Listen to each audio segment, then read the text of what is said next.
to take the side of the less hysterical and extremist libs here, why can't we just move to solar or wind or nuclear? Well, usually they don't mention nuclear. I suppose I would notable. say nuclear. Yes, but that's notable. Or hydro either. So why, well, please talk about those as well, but then specifically, why fossil fuels?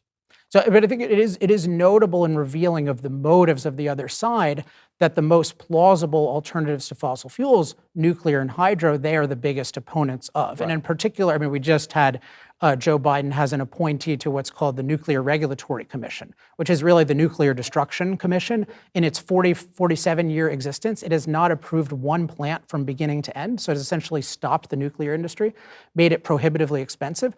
And the green movement is the leader of this. So the same people who claim to care so much about CO2 emissions are also the biggest opponents of nuclear, which doesn't emit CO2, and it's the only alternative with a track record of being relatively low cost that can theoretically scale around the world. Hydro is great, it can be low cost, but it can't scale everywhere because it depends on certain topography. Like you can't use it in really flat places and that kind of thing.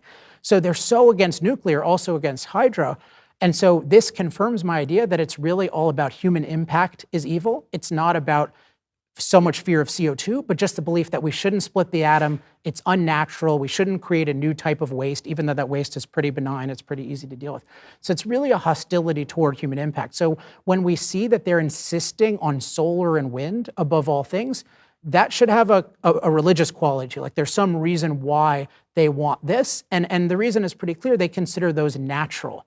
Right? They think of it as, they're renewable. We're living in harmony with the sun. Whereas from a human flourishing perspective, renewable is not a real word. You don't care about that. You just care about what's cost effective, and that's part of a long-term strategy, and you're okay with using one thing, one 500-year period, and one thing, one 5,000-year period, right? So it's important that it has this religious quality that's saying like, but this primitive, like natural is the goal.